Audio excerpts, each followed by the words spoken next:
quite moving to be here. And to hear y'all sing, and you sing so badly. And after spending years and years doing studio work where everyone is so uptight about everything, it's just,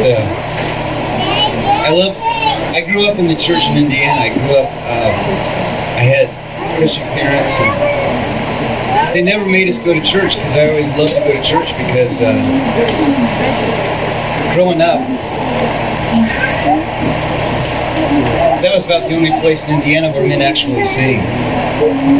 And I grew up on a farm, and I heard men cuss a lot, and I heard men fight, and I heard all that kind of thing, but church was a place where men sang, and they sang badly, and that was another thing that I loved about it, was that they weren't ashamed of how bad they were, and I've always felt like church is the one place in the world where you should be able to go and not be ashamed. Because if the other people had it together, they wouldn't need to be there either. We're all kind of here because we need each other. And this is what I come to think, that if I want to identify fully with Jesus Christ, who I claim to be my Savior and Lord, the best way that I can do that is to identify with the poor. This I know will go against the teachings of all the popular evangelical preachers, but they're just wrong. They're not bad. They're just wrong.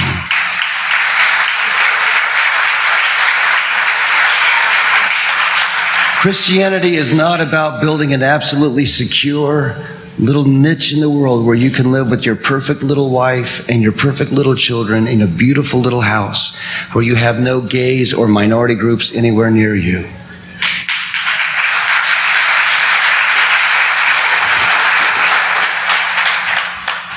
Christianity is about learning to love like Jesus loved, and Jesus loved the poor, and Jesus loved the broken.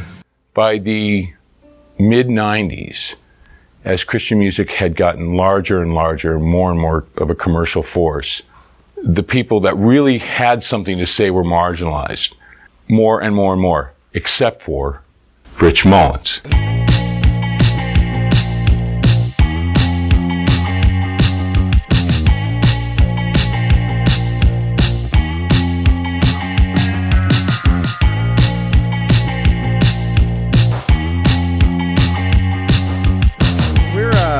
We're recording this on July 17th, and the reason I'm just saying the date up top is because this is going to come out like later, and I don't know. I think it's an important context going into this conversation that we're going to talk about Rich Mullins, but like the RNC is happening in the background, and news has been moving really fast. The Trump assassination happened a few days ago, or assassination attempt was a few days ago, and so I think that's going to color this entire conversation a bit. So yeah. I'm just saying it up top. No, I think that's good. Cause it's hard not to, and I don't know. I think Trump and the specter of 2016 have been the background radiation of our discussion so far of Christian music. Cause there were these different eras where it just seemed so open and so willing to evolve in strange and wonderful ways, and it didn't.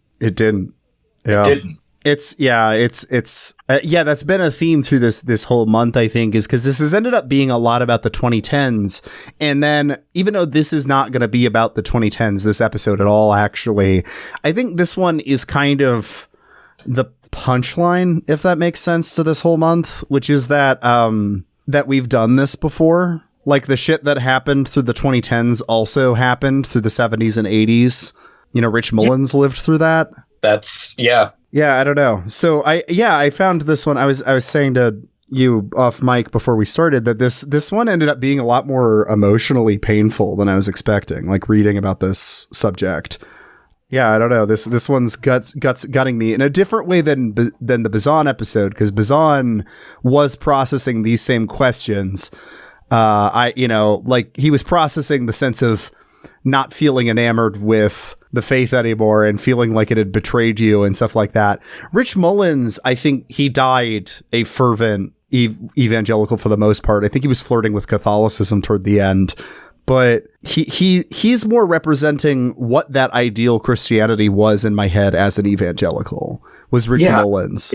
For me too. Like, I think you said there was a certain clip you're gonna put here, and if you watch the documentary Rich Mullins or Ragamuffin's Legacy, yes, it occurs roughly at the 56-minute mark. But I guess kind of getting into it, like Rich Mullins is somebody I've thought about a lot over the years, and the only things I've really held on to are the song "Awesome God," kind of just in my just mostly as a church song, mostly as a song I had sung. That, and then the clip that's played there, I saw it in a different context when I was in youth group. And it was a pretty earth-shattering conception of Christianity. Like, I'm paraphrasing here because I don't have the quote in front of me, but it's like a healthy church is not going to be a collection of people who look the same and are in a safe little community. Like there's going to be immigrants and homeless people and drunks, and like it's going to be a community of it's the poor, it's the downtrodden. Like it,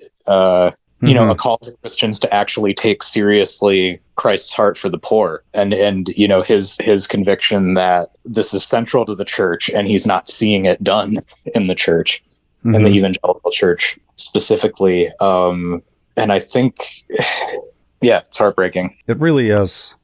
Yeah, this was funny. This was funny because I think we decided to end on this episode as one that, is just because you had that clip in your head from that documentary that's been living in your head, and I'm familiar with some of the music, actually more familiar than I realized until I was listening.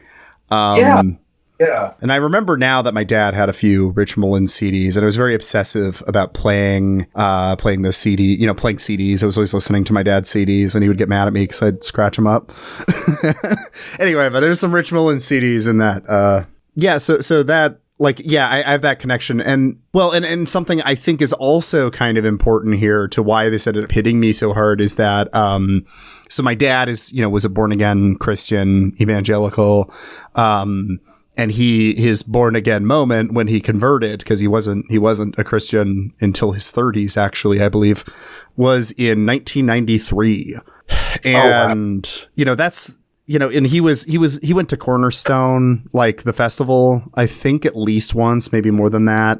This is the era of Christian music. The end of Rich Mullins' moment is kind of like when my dad was into Christian music. And so because of that, it's all the stuff that kind of carried on for me. Like when I was born in 1997, and then the first, I'd say 7 years of my life, this was the Christianity that was shown to me, which is, I think, played a big role in why I've remained fond of it, because I think this is a much healthier expression of evangelical Christianity than a lot of shit we've talked about this month, and of course what it looks like now.